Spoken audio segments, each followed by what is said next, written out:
The door explodes inward at 3:07 a.m. Vanessa Cole's eyes snap open. 6 officers storm her bedroom, guns aimed at her chest. Officer Hayes, white, late 30s, grabs her arm and yanks her from the bed. He slams her face first onto the hardwood floor. His knee digs into her spine. "Stay down." Cold metal handcuffs bite her wrists. She's wearing silk pajamas. No badge visible. Just a black woman they assume is guilty. "I'm a federal prosecutor." "Check the warrant name." "Yeah, and I'm the president." "Shut your mouth." Hayes grabs her laptop from the coffee table. Other officers tear through her apartment. Couch cushions fly. Kitchen cabinets crash open. Glass shatters. "You people always have excuses." On her front porch, a red light blinks steadily. Her Ring doorbell camera captures everything. Her phone in the nightstand records clear audio. If you've ever been judged wrong, comment below. Hit subscribe because what happens next will destroy them. 18 hours earlier, Monday morning at 9 a.m., Vanessa Cole sits at her kitchen table with a cup of coffee and 3 case files spread in front of her. She's been a federal prosecutor for 12 years, started in the Civil Rights Division right out of law school, worked her way up through drug trafficking cases, public corruption investigations, and police misconduct trials. Now she leads the most important case of her career, the Special Operations Unit, SOU for short, an elite police task force that's supposed to target high-level drug dealers and violent criminals, except the evidence tells a different story. 47 raids in 18 months, all in black neighborhoods, all with questionable warrants, all resulting in no charges, no drugs found, but plenty of destroyed property and traumatized families. Vanessa has been building this case for 8 months. She has witness statements, body camera footage with suspicious gaps, and a pattern that's impossible to ignore. 3 days from now, her key witness testifies before a grand jury. A former SOU detective is ready to confirm everything she suspects. Her phone rings. It's James Bradford, a fellow prosecutor. "Vanessa, you need to be careful. That narcotics task force you're investigating? They're getting desperate. Word on the street is they know you're close." She takes a sip of coffee. "They won't touch a federal prosecutor, James. Don't be so sure. Desperate people do desperate things." She hangs up and returns to her files. On her laptop screen, a spreadsheet tracks every SOU raid by date, location, officer names, and outcome. She's identified 3 officers who appear in 90% of the incidents. Captain Vincent Monroe leads them all. Her email pings. Anonymous sender, no subject line, just 3 words in the body. "Drop it now." She deletes it, then reopens her trash folder and screenshots it, saves it to a cloud drive she set up specifically for threats like this. She's received 11 similar messages in the past 2 months. At 7 p.m., her mother calls from 200 miles away. "Baby, are you eating? Are you safe in that neighborhood?" Vanessa looks around her apartment. Northwest D.C., historic black community that's been gentrifying fast. She moved here 5 years ago because she wanted to be part of the community she serves. "Mama, I'm fine. I'm always careful. I worry about you. All those police you're going after. What if they come after you?" "They won't. I have the law on my side." After dinner, she installs a new Ring doorbell camera, her 3rd one this year. The previous 2 mysteriously stopped working during critical moments. She triple-checks the settings, makes sure it uploads to the cloud automatically. At 10:30 p.m., she receives an email from her lead investigator. The subject line reads, "SOU investigation, new evidence." The attachment contains updated spreadsheets, tracking officer assignments, overtime payments, and addresses raided. She immediately copies everything to her personal secure cloud storage. Before bed, she walks through her apartment and checks every lock. Front door, back door, windows. It's unusual for her. She's never been paranoid before, but something feels different now. The threats are more frequent. The tone is more aggressive. She places her phone on the nightstand and opens her recording app. She set it to activate automatically when it detects loud noises. A habit she developed after prosecuting a domestic violence case where the victim's phone recording became the key evidence. Her last conscious thought before sleep is about her father. He was a police officer in the 1970s. Quit after 15 years because he couldn't stomach what his fellow officers were doing to black communities. He'd be proud of this case. He'd tell her to keep going no matter what. The bedroom lights go off at 11:47 p.m. 4 hours and 20 minutes later, her front door explodes inward. 3:07 a.m. Tuesday morning. 6 officers from the Special Operations Unit stand in Vanessa's bedroom, the same unit she's been investigating for 8 months. Officer Hayes pulls out the search warrant and waves it in her face while she's still handcuffed on the floor. Vanessa Coleman, narcotics distribution. This address. She twists her head to read it. My name is Cole. C-O-L-E, not Coleman. That's a different person. Hayes barely glances at the paper. Typo. Happens all the time. A typo doesn't make the warrant valid. You need to verify. Lady, I don't need you telling me how to do my job. Officer Jennifer Reeves, a younger white woman, kneels down and checks Vanessa's driver's license that fell from the nightstand. She holds it up. Garrett, her ID, says Cole. The warrant, says Coleman. Hayes snatches the license. Look at it for maybe 2 seconds. Toss it back. Close enough. Same address. Keep searching. Vanessa's voice stays calm but firm. Under the Fourth Amendment, you need probable cause for the correct person. The name discrepancy makes this warrant void. Are you a lawyer or something? Hayes smirks. I'm a federal prosecutor, and you just violated my constitutional rights. The other officers stop searching. The room goes silent for exactly 3 seconds. Then Hayes laughs. Sure you are. And I'm a brain surgeon. He turns to his team. She's probably got priors. They always claim to be someone important. Keep looking. They ransack her apartment with renewed aggression. One officer dumps her kitchen drawers onto the floor. Silverware clatters and scatters. Another tears books off shelves in her home office. A third opens her refrigerator and starts pulling out containers, opening them, sniffing them. Vanessa watches from the floor, her cheek pressed against hardwood, handcuffs cutting into her wrists. She starts counting violations in her head. Forced entry with invalid warrant, excessive force during apprehension, refusal to verify identity, continued search after notification of error. Each one a clear violation of federal law. Her work laptop sits on the coffee table, unencrypted because she was reviewing files before bed. Inside are confidential case documents, witness lists, grand jury schedules. If they access it, her entire investigation could be compromised. Hayes picks up the laptop. What's on here? Attorney-client privileged information. You need a separate warrant to search that. We'll let a judge decide. He tries to open it. That's obstruction of justice under Title 18, Section 1519. Hayes pauses, just for a moment. Then he shoves the laptop into an evidence bag. Vanessa positions her body between him and the coffee table, even handcuffed. You're making a mistake. He pushes her aside. She stumbles and hits the bookshelf. Books cascade down. One strikes her shoulder. Another clips her lip. She tastes blood. Resisting arrest. Add it to the list. Hayes writes something on his notepad. Outside, Vanessa's neighbor, Mrs. Patricia Washington, 67 years old, wakes to the commotion. She's lived next door for 30 years, knows Vanessa is a prosecutor, knows something is very wrong. Mrs. Washington grabs her phone and starts recording through her window. She can see the broken front door, the flashlights moving inside. She calls her neighbor Antoine Morris, who lives on the other side.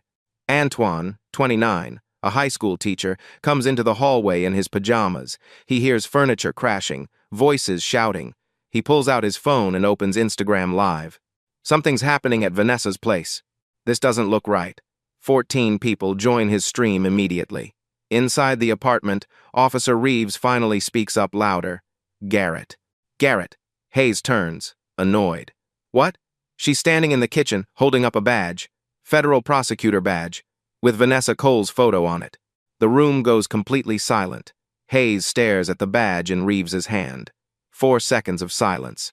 Then he snatches it and examines it closely. Turn it over. Check the photo. Checks Vanessa on the floor. Doesn't matter. Warrant's valid for this address. Vanessa's voice cuts through the room. The warrant is for Vanessa Coleman. I'm Vanessa Cole.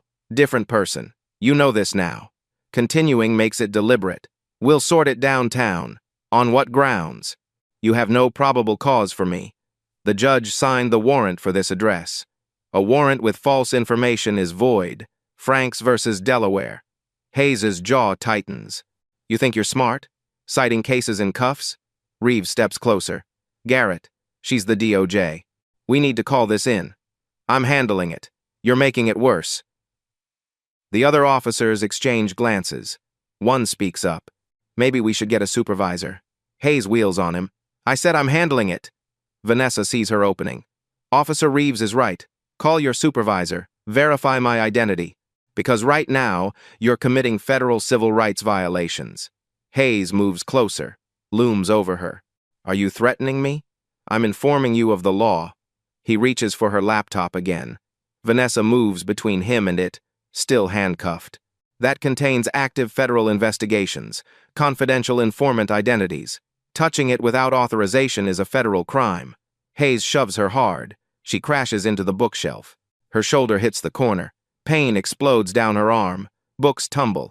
A framed photo of her father shatters on the floor. Blood runs from her split lip. Metallic taste fills her mouth. Outside, Antoine's Instagram stream hits 800 viewers. Comments flood.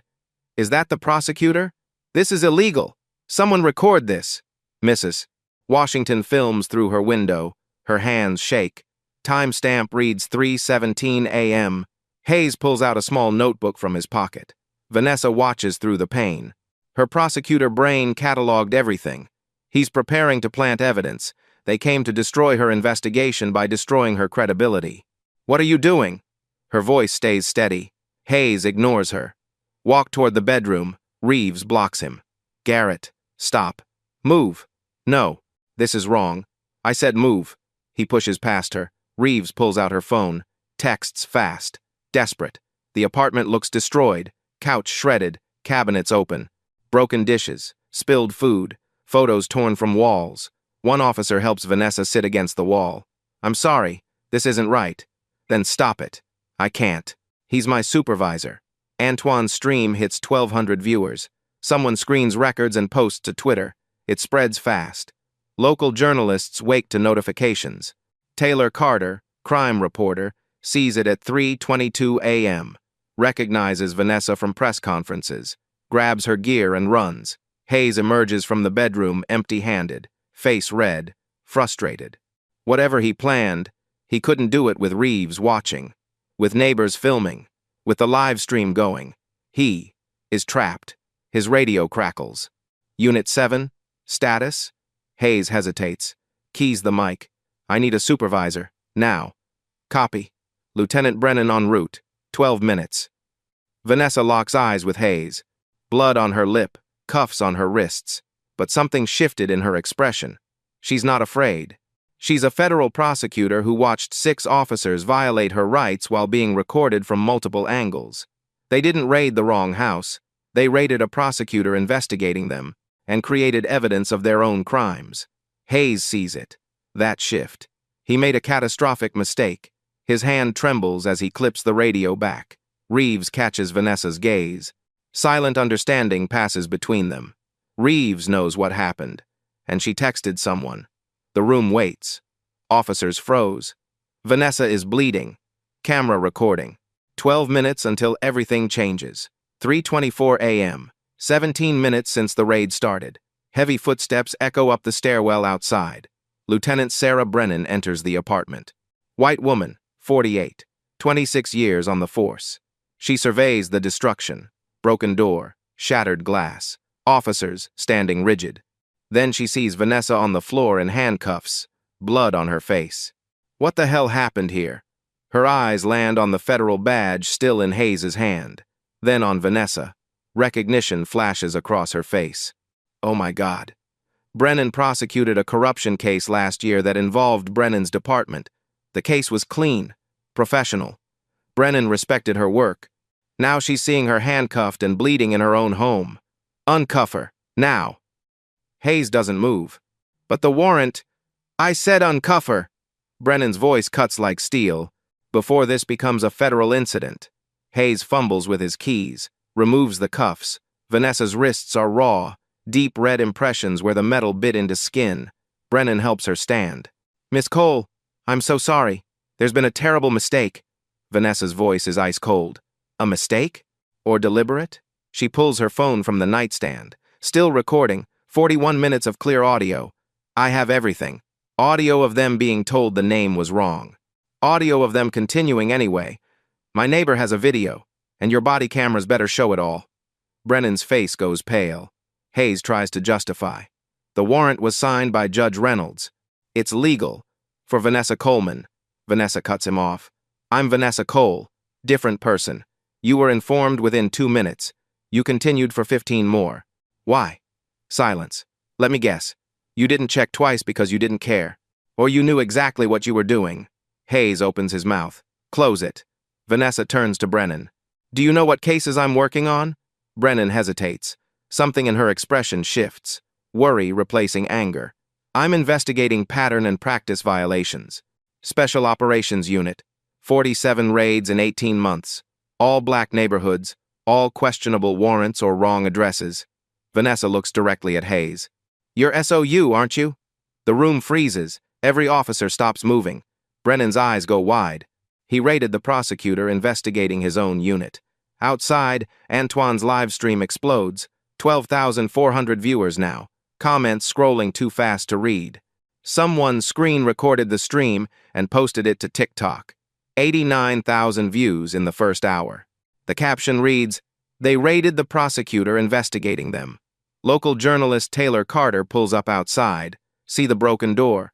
The police vehicles. She starts filming. Reddit thread appears on Bad Cop No Donut. 4,200 upvotes in 30 minutes. The evidence is spreading faster than anyone can contain it. Inside, Brennan's hand goes to her radio, then stops. She's calculating. This is bigger than a wrong address. This is retaliation against a federal prosecutor. This is a career ending, department ending. Everyone out. Now. Officers file toward the door. Hayes lingers. Vanessa photographs the damage with her phone. Broken furniture, shattered picture frames, her father's photo in pieces. Every image time-stamped and geotagged. Hayes watches her document everything. This isn't over. Vanessa looks up, meets his eyes. No, it's just beginning. She photographs the evidence log on his clipboard. Items listed that were never found. Prepared evidence that didn't get planted because they were interrupted. Hayes sees her see it. His face drains of color. Mrs. Washington's video from the window. Antoine's live stream.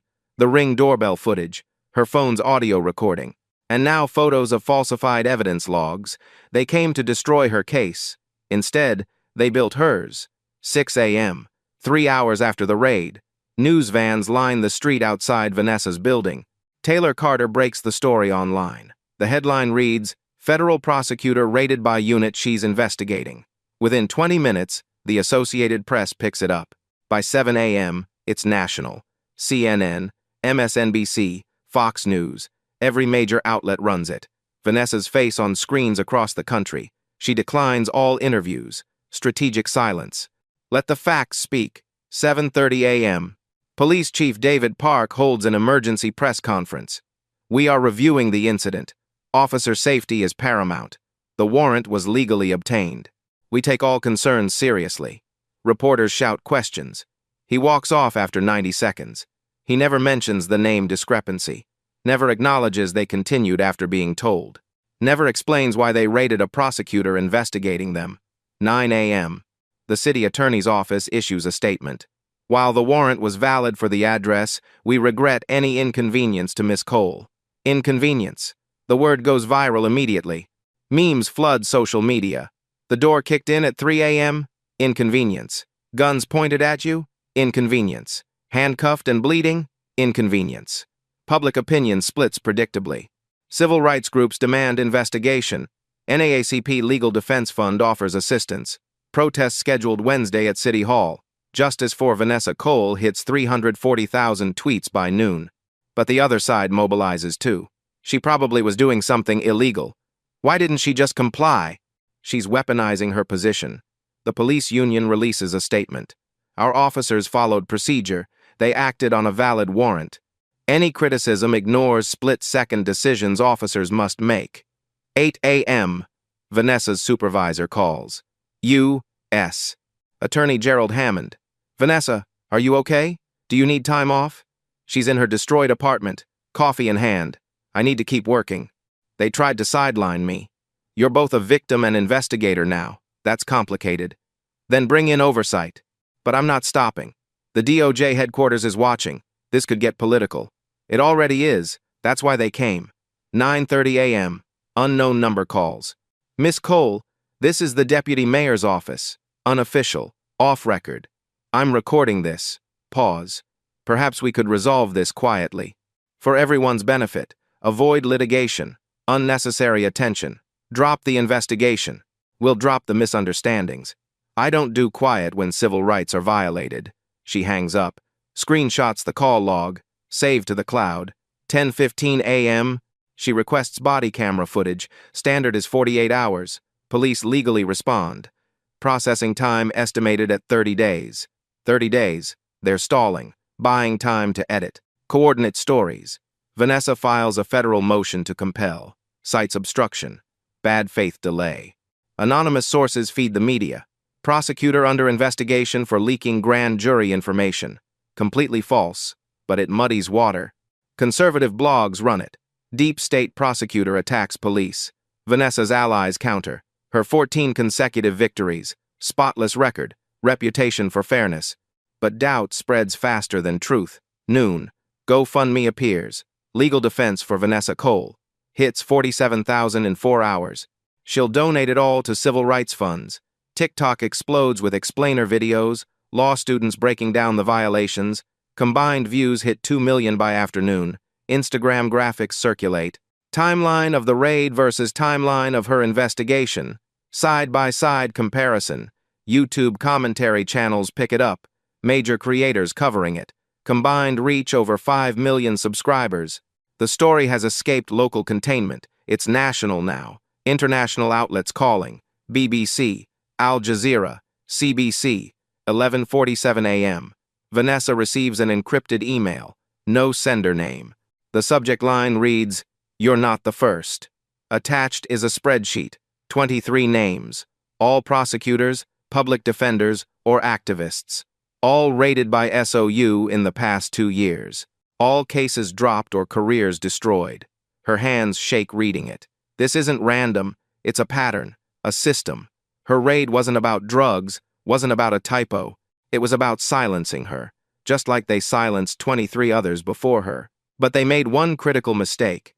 They raided someone who knows exactly how to build a federal case, someone with resources, connections, authority. They didn't just kick in a door. They kicked in the door of the one person who could expose everything.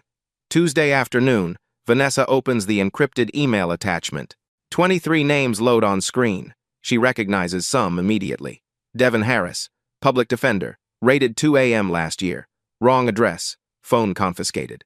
His case collapsed without client communications. Never filed a complaint, too afraid. Lorraine Simmons, investigative journalist, raided after publishing police overtime fraud article. Anonymous drug tip, nothing found. The editor suspended her. Credibility destroyed. Reverend Thomas Wright, community organizer, raided during family dinner. 8-year-old daughter watched guns pointed at her father, still in therapy. He was organizing a body camera petition. Petition died. Supporters were too scared. 23 people, 23 raids. All inconvenient to the police, Vanessa creates a new spreadsheet, adds columns, raid date, prior legal action date, time gap, pattern emerges fast. 98% of raids within 7 days of actions against police. Devin filed a brutality case motion, raided 4 days later. Lorraine's article Tuesday, raided Friday. Wright's petition Monday, raided Thursday. Vanessa's testimony Friday, raided Tuesday 3 a.m. Not a coincidence. Design, Wednesday morning. She subpoenas SOU internal communications. Has files by noon. She finds a memo. Captain Monroe, 18 months old. Priority address verification protocol. Bureaucratic language hiding truth. Enhanced vigilance regarding addresses associated with operational security concerns. A target list. Monroe's signature on 19 of 23 warrants. Wednesday afternoon. Encrypted email again. Same sender. I left because I couldn't be part of this. Slack screenshots attached. SOU internal chat. Officers joking about defensive operations. Monroe wrote, "Cole's getting too close. Handle it." Timestamp, 72 hours before her raid. Sender identifies himself. Anthony Rivera, former SOU. I resigned 6 months ago, willing to testify. They meet in a secure location. Rivera was nervous, hands shaking. They called it defensive operations. Someone causes problems, Monroe assigns an address check. Find reason for warrant. It didn't matter how thin. Judge Reynolds always signed. Always, Reynolds? Always. Monroe had something on her. She signed everything. Rivera provides training materials. Proactive threat neutralization, PowerPoint. Photos of SOU office board. Push pins marking addresses. Red completed, yellow monitoring. Vanessa's address was yellow 2 months ago. Red after the raid. Thursday morning. Dr. Keisha Okonkwo arrives. Forensic accountant. Best in country. Vanessa gives her SOU budget records via subpoena. 6 hours later, Dr. Okonkwo calls her in. Overtime spikes during defensive operations. Officers get paid extra for these raids. Hayes, 14,300 in 6 months. All from raids on the victim list. Monroe authorized 340,000 total. Monroe's personal finances. Paid 80,000 mortgage in 18 months. Impossible on salary. Tax returns show no other income. The bank shows 4,200 monthly cash deposits. Source unknown. Thursday evening. Vanessa interviews victims. Devin Harris first. Still scared, but talking. They took my phone. Never returned it. All client notes are gone. The case fell apart. My client took a bad plea deal. File complaint? Against cops while a public defender? Career suicide. I stayed quiet. Lorraine Simmons next. Former journalist. Retail now. The editor suspended me pending an investigation. The investigation never ended. Eventually I quit. Sources stopped talking. Said I was radioactive. Reverend Wright last. Brings daughter's therapy notes. Vanessa reads them. The girl draws police in black with red eyes. Write bad men repeatedly. She won't sleep alone. Wakes screaming. Thousands in therapy. Why stop the petition? Look at my daughter. I couldn't risk them coming back. Thursday night. Full picture assembled. Not rogue officers. A system. Identify threats. Fabricate cause. Reynolds signs. SOU raids. Target destroyed. Media covers for them. 23 documented. 40 more likely undocumented. Too scared to report. Federal civil rights violation. Title 42. Section 1983. Pattern of deprivation under color of law. Possible RICO. Criminal enterprise. Her wall becomes a conspiracy board. Photos. Timelines. Financial records. Red string connecting. Friday morning. FBI agent Nicole Torres calls. Civil Rights Division. 6-month preliminary inquiry into SOU. Your case is our catalyst. Work with us? What do you need? Everything. And you. Vanessa sends everything. ACLU calls. NAACP Legal Defense Fund. Local civil rights lawyers. Class action lawsuit. All 23 victims. Vanessa led plaintiff and co-counsel. Unprecedented. Federal prosecutor as victim and attorney. 3 former SOU officers reach out anonymously. Whistleblowers. They provide training, PowerPoint. Proactive threat neutralization. Steps for identifying targets. Building thin warrants. Post-raid narratives. Photos of the trophy board. 47 addresses marked. 23 red. Completed. Her address circled. They were proud.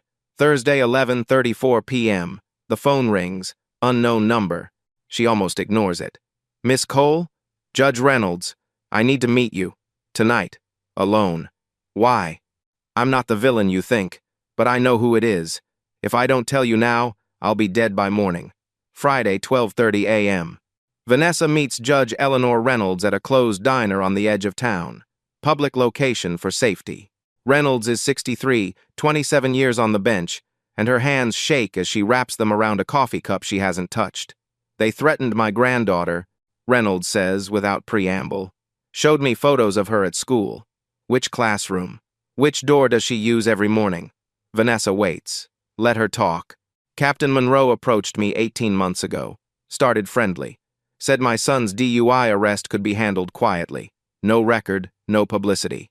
Then came the pressure. Sign warrants fast. Don't scrutinize. When I questioned one warrant, I got an anonymous email with my son's mugshot. The caption said, "Imagine if this leaked." Reynolds slides a folder across the table. Inside are copies of 31 warrant applications Monroe brought her. Vanessa flips through them quickly. The affidavits use identical language. Copy-paste probable cause. Some are signed by officers who weren't even on duty on those dates. "I kept these out of guilt," Reynolds whispers. "I knew what I was doing was wrong, but I was afraid for my family." Friday, 8 p.m. Vanessa returns to the courthouse parking garage and finds all 4 tires on her car slashed. A note sits under the wiper blade. 3 words in block letters. "Drop it now." She checks for security cameras. The footage malfunctioned. How convenient. She reports it to the police. They arrive 3 hours later. Standard response time is 15 minutes. Saturday morning brings a new attack. Someone files an anonymous complaint against her with the Bar Association. It alleges conflict of interest and abuse of position. Completely baseless, but it requires a formal written response that will consume hours she doesn't have. Worse, it leaks to the media within hours. Prosecutor under ethics investigation runs as a headline. The damage spreads before she can respond. Saturday afternoon, her mother calls from 200 miles away. Her voice is shaking so badly Vanessa barely understands her at first. "Men came to my house, said they were investigators, asked if you have drug problems, mental health issues, money troubles. They took photos of the house, baby. They know where I live. What did you tell them?" "Nothing, but I'm scared. This isn't worth your life. Please." The plea hangs in the air. Vanessa has no answer that will comfort her mother. That evening, her supervisor, Gerald Hammond, calls with worse news. DOJ headquarters is concerned about optics. Political pressure from city officials with federal connections is mounting. They're strongly suggesting she recuse from all related cases. Hammond personally disagrees, but his hands are being tied from above. She's being isolated from institutional support.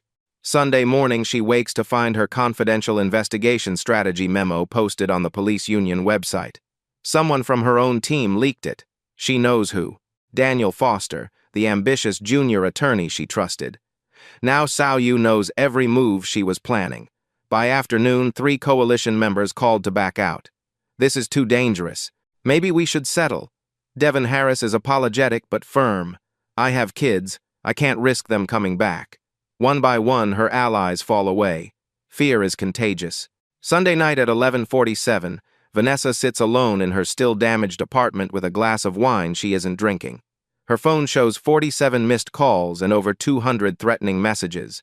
Her home address has been posted online with explicit threats. She looks at the case files spread across her floor. 23 victim names, 24 counting her own. She thinks about Reverend Wright's 8-year-old daughter who still wakes up screaming. Vanessa picks up her phone and scrolls to her saved voicemails. Finds the one from her father who died 5 years ago. His voicemail greeting. "Hey, sweetheart, it's Dad. Call me when you can." She dials his old number and starts to leave a message. "Daddy, I don't know if I can do this. They're hurting everyone I love.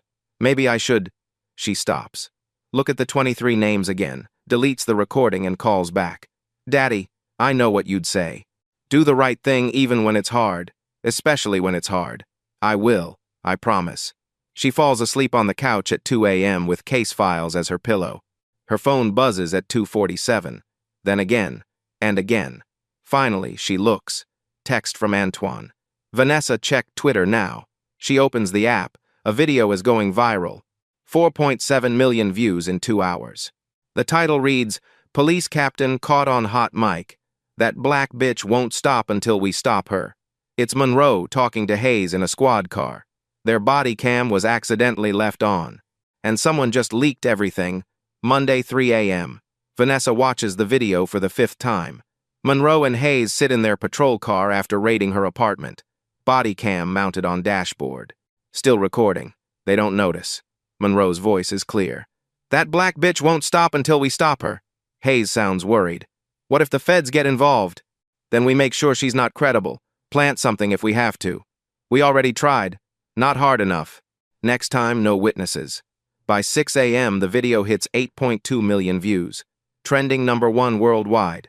Every outlet covers it. FBI announces formal investigation by 9. The source reveals herself at 10. Officer Jennifer Reeves, the woman who found Vanessa's badge. Guilt consumed her for days. She accessed the body cam server, found the footage, and sent it to 3 journalists anonymously. Administration places Reeves on leave immediately, but the ACLU takes her case within hours. Wrongful retaliation lawsuit filed by noon. Reeves gave a tearful interview that afternoon. I saw her badge and knew we were wrong. Should have stopped it. Didn't. Can't live with that anymore. The interview goes viral. 1.3 million views by evening. Even conservative voices struggle defending Monroe after hearing his words. Monday afternoon brings technical allies. Data analysts volunteer to examine all SOU body cam footage from 2 years. They work overnight. Tuesday morning they present findings. 87 instances of cameras malfunctioning at critical moments. Pattern statistically impossible to be accidental. Digital forensics proves intentional disabling. Specific button sequence pressed before each malfunction. Same sequence every time. Trained procedure. Georgetown Law Clinic joins as amicus. Professor Helena Moss publishes analysis. Textbook systemic retaliation against those who challenge authority. Same pattern as 1960s targeting civil rights attorneys. Same playbook, different decade. Her scholarship adds legal weight, makes dismissal as an isolated incident impossible. Tuesday 9 a.m. Reverend Thomas Wright organizes the Justice for 23 Coalition. Each victim was assigned a pro bono attorney from major firms. Millions in legal representation secured within hours. Town hall scheduled Tuesday night. 2,000 RSVP in 6 hours. Momentum building is unstoppable. Tech team recovers deleted footage from server backups. Everything is stored. Deletion only marks files hidden. They found a complete story. Hayes removed items from evidence bags during previous raids. Officers laughed about wrong addresses afterward. Monroe briefing the team before Vanessa's raid. Make it look good whether we find anything. Need her discredited. All time-stamped. Metadata intact. Chain of custody preserved. Raw, unedited footage impossible to dispute. Dr. Okonkwo digs deeper into finances. The SOU overtime budget increased 340% over 2 years. Approved directly by the Deputy Mayor's office. She cross-references campaign records. Deputy Mayor Thomas Berkshire received $250,000 in police union donations during the same period. Money trail clear. Union protects SOU. SOU protects union interests. Politicians approving budgets get funded. Closed corruption loop. Tuesday, 11 a.m. Detective Raymond Shaw comes forward. Former SOU who transferred out 8 months ago. Provides personal journal documenting pressure to participate in defensive operations. We were told critics were enemies. Treat them like combatants. Neutralize threats before they grow. Monroe's exact words in briefings. Shaw provides training documents, PowerPoints, memos, email chains, everything. Most damaging is cultural testimony. There weren't a few bad apples. It was the tree. The whole system is designed to protect itself by attacking questioners. Tuesday, 2 p.m. Judge Reynolds cooperates officially. Requests immunity for coerced cooperation. Granted, she becomes a government witness. Provides emails showing Monroe sent pre-filled warrant applications. Just needed signatures. One email, 11:43 p.m. reads, "Need signature tonight, Judge. Can I come by?" For Vanessa's warrant, an application was submitted at 11:47 p.m. Signed 11:52 p.m. 5 minutes total. Impossible to properly review. Reynolds admits on record. He parked outside my house at midnight, said time sensitive. Drug dealer. Children at risk. I trusted him. Signed without reading. I was wrong. I was afraid. Tuesday, 3 p.m. FBI raids Monroe's office. Find a digital file labeled priorities.doc. 67 names. Activists, lawyers, journalists, officials. Each has status. Complete. In progress. Monitoring. Vanessa's name, number 4. Status complete. 23. Complete entries match the victim list exactly. 44 others are under surveillance. Waiting for an opportunity to strike. Not isolated misconduct. Industrial-scale civil rights suppression. Organized system silencing dissent through state violence. Evidence is overwhelming now. Video, audio, documents, financial records, testimony, digital forensics, all pointing to the same conclusion. They raided Vanessa to destroy her evidence, discredit her investigation, steal files, silence her like 23 others before. Fatal miscalculation. They raided someone who knew exactly how to build federal cases, someone with resources, authority, connections, someone who fights instead of hides. The raid didn't silence her. It armed her with evidence of their crimes captured from every angle. Ring doorbell, phone audio, neighbor video, live stream, body cams, financial records, witness testimony, training documents, the kill list, and now the whole world watches. Wednesday morning, day of reckoning. Protest begins at City Hall at dawn. Organizers expected 500. By 8 a.m., 4,700 fill the plaza. All 23 raid victims stand on stage together for the first time. The banner behind them reads, 23 Voices, One Truth. Antoine Morris live streams from front. 67,000 watch live. He encourages others to stream too. Decentralized coverage. TikTok explodes with Justice Wednesday trending. Combined viewers hit 840,000 simultaneously. The coalition is powerfully diverse. Black Lives Matter with Latino groups and Asian American organizations. Public defenders in suits. Pastors, rabbis, imams speaking together. Students, elderly, families. Unity across difference. 9 a.m. The mayor's office releases a statement. Full cooperation with federal investigation. Will implement reforms for accountability. Not enough. Chants begin. Disband SOU. Disband SOU. Media everywhere. National shows interview victims live. Devin Harris tells America, they silenced us one by one. Now we speak together. Lorraine Simmons adds, I was ashamed. Now I'm angry. And not alone. Reverend Wright's daughter appears on camera. The reporter asks gently if she's okay. The girl looks at the crowd. The police scared me, but these people make me safe. The moment goes instantly viral. Innocence reclaimed. A counter-protest appears. Police union backed the Blue rally. 200 attended. Media contrast is devastating. Thousands versus hundreds. Optics favor reform heavily. Inside the federal building, Vanessa reviews evidence with FBI Torres and ACLU lawyers. 847 pages, 67 videos, 23 statements. Everything indexed, irrefutable. Her mother arrives unexpectedly, drove 200 miles overnight, carries something wrapped in cloth, her late husband's police badge from the 70s. Your father quit because of men like Monroe. Said uniform meant protecting everyone, not power over anyone. He'd be so proud. Vanessa holds the badge. Her father tried changing the system from the inside. Failed. Quit. Now she finishes what he started.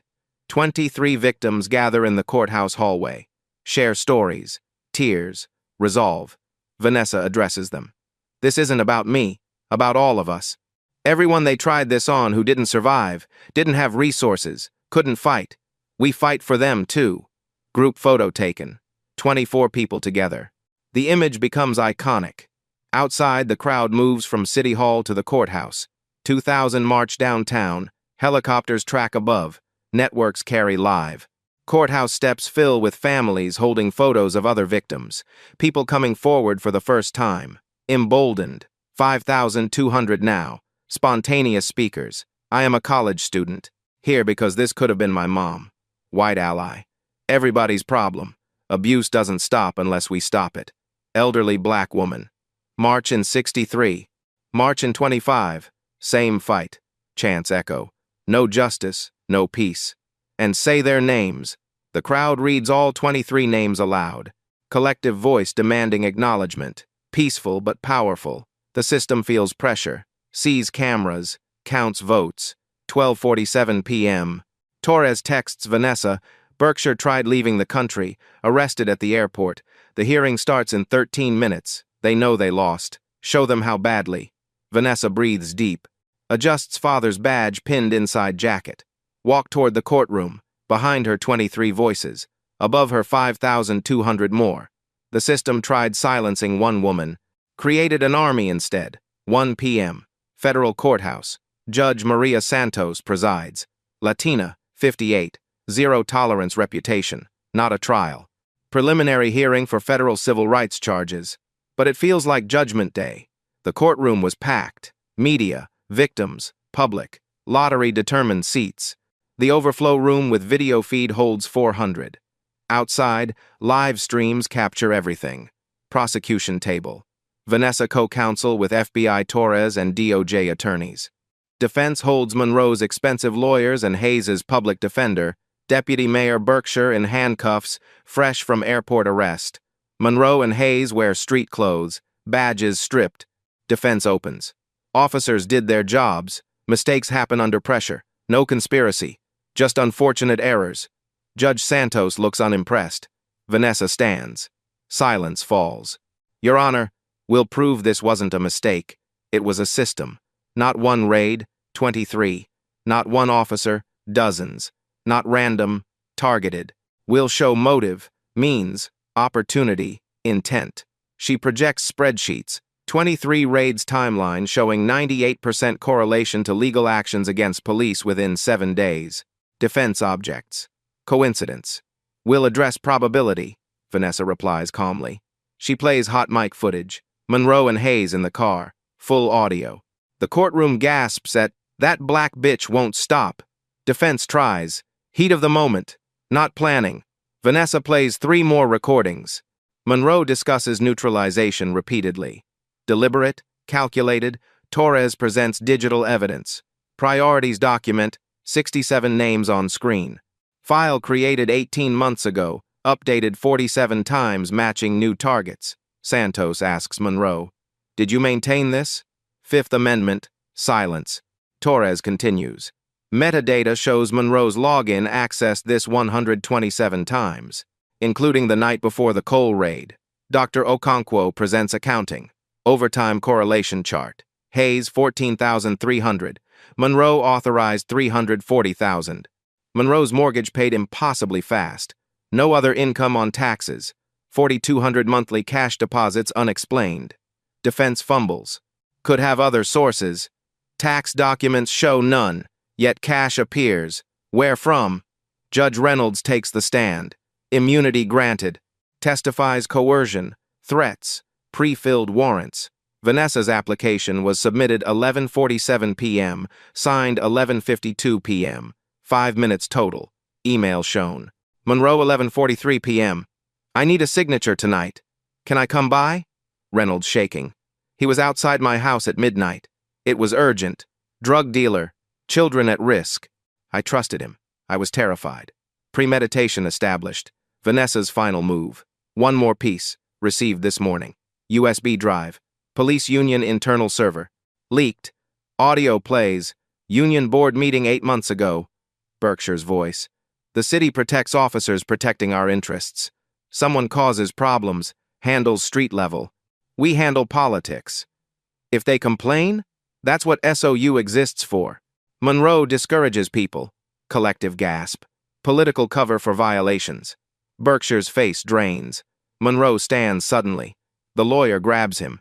Vincent, no, I'm done. Please, I followed orders. Berkshire, Union. Chief knew. Wanted critics gone. We delivered. Not going down alone. Courtroom chaos. Monroe admitted everything. Implicated everyone. Santos hammers gavel. Order! To Berkshire. You're a material witness. Not leaving. To prosecutors. Sufficient probable cause. Charges proceed. To defendants. Bail revoked. Federal custody. Eruption. Cheers. Media rushing. Monroe cuffed. Hayes staring down. Berkshire frozen. Outside, news hits 5,000. Celebration explodes. Justice. Chance. Victims embracing. Crying. Release. Vanessa exits to the media. Turns to 23 victims. They join courthouse steps. Together. Today the system worked. Not because it wanted to. Because we refused to let it fail. 24 united. Victorious. Image broadcasts worldwide. 3 months later. June 2025. Monroe pleads guilty. Sentenced to 18 years federal prison. Hayes trial scheduled but plea deal expected. 12 to 15 years. Deputy Mayor Berkshire indicted on RICO charges. Resigned in disgrace. 14 additional officers face various charges. Trials pending. Police chief forced retirement. Pension under review. The city agrees to a $47 million settlement for all 23 victims. No liability admission. Frustrating but pragmatic. Vanessa donates her portion to Civil Rights Legal Fund. Each victim receives a public apology via City Council resolution. The Special Operations Unit disbanded permanently. A new oversight board was established, civilian-led with independent investigators. Body cam policy reformed. Always on, automatic cloud upload, public access database. Warrant review requires 2-judge approval for night raids. Officer training expanded, civil rights and de-escalation mandatory. The Cole case studied in law schools nationwide. Netflix documentary releases, wins Emmy. Vanessa's book deal announced. 23 Voices, How One Raid Exposed a System. National conversation on police accountability reignited. Vanessa was promoted to Deputy U.S. Attorney. Continues civil rights work. Home fully repaired, security upgraded. Still processes trauma through therapy and support groups with other victims. I recently started dating again. Life beyond the case is emerging slowly. The 23 rebuild differently. Devin Harris back to public defense with renewed confidence. Lorraine Simmons wins Investigative Journalism Award, hired by major outlet. Reverend Wright's daughter is thriving now. He leads the Police Reform Coalition. Others rebuilding, some becoming advocates themselves. Officer Reeves reinstated after settlement, now trains recruits on ethics. Judge Reynolds retired, volunteering with the Innocence Project. Annual vigil established. 23 Voices Day, June 15th, verdict anniversary. The community gathers. Neighborhood trust slowly rebuilding through youth programs. Know Your Rights training led by Vanessa and victims. Hope amid ongoing work. But the fight continues. The police union still resists reforms. Some officers transferred were not fired. The new administration could reverse changes. Vigilance required. Justice is never final, always fragile. Late evening, Vanessa's office. The phone rings. Unknown number. She answers now. Lesson learned. Female voice. Miss Cole? Sandra Liu, Federal Public Defender, Los Angeles. I think what happened to you is happening here. Different city, same playbook, 5 years running. They're better at hiding it. I need help. We need help. Vanessa pulls a fresh legal pad. Right, LA pattern investigation? She looks up, a small smile. Tell me everything. Screen fades. Voiceover during credits. This story is based on patterns of real incidents, fictional characters. If you experienced similar injustice, document everything. Seek legal help. Don't stay silent. Your voice matters. Share this story. Comment your thoughts. Subscribe to Black Tales Stories for more justice stories. Remember, systems change only when we refuse to accept them as they are. Thank you for reading. Part 2. Los Angeles coming soon.